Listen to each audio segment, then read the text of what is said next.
Alrighty guys, this is my I'm going to lunch exit video for this cruiser mini bike frame.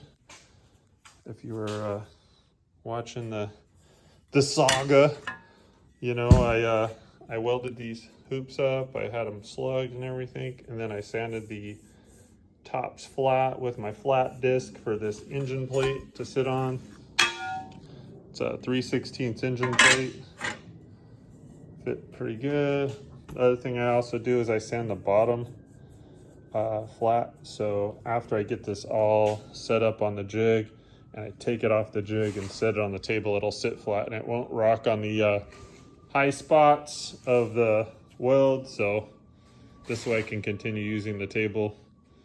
When I get back, I'm gonna make the axle tabs and some seat tabs and decide what I'm gonna do on this back, something a little trick. Made a longer head tube than usual. Since this is gonna have taller J-bars, I wanted to have a little bit more stability with a taller, or I should say longer head tube, opposed to, you know, something like this, the bigger one, just a little bit more stability in the front end. That's what I'm thinking. I also, my last street racer frame, I made a few of those and then I ended up shipping one to Cali, and I learned a lesson on that one. If the frame is longer from here to here than 40 inches, and my other frame was 45 inches, they charge an additional $300 and some for shipping. So yeah, that's the main reason I went to this one, because if people want me to ship it, you know, across the country, it won't incur the next size up package shipping charge. So, but yeah, when I get back, I'm just gonna make all the pieces. I usually weld this head tube, put a nice little like weld through here, and then I box this in for extra stability.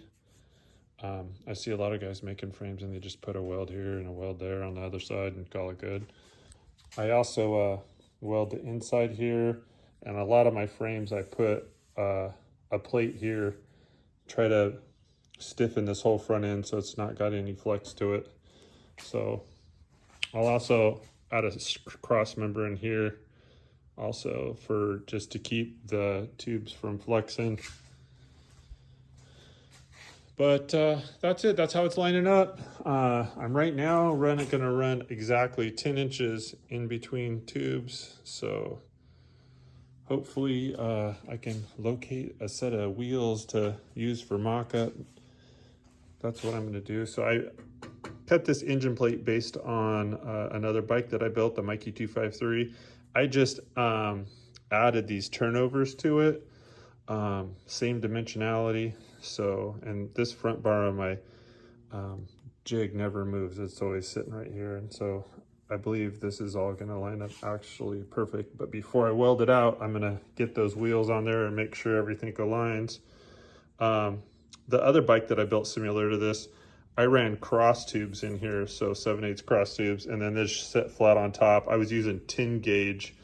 So for this one, I didn't want to have to do a bunch of notching, make something that I could make a little quicker. So I just, you know, did the turnovers and made it out of 3/16 instead of 10 gauge. So this way it could take tons of street abuse, won't crack or flex or any issues there. So that's what I'm doing.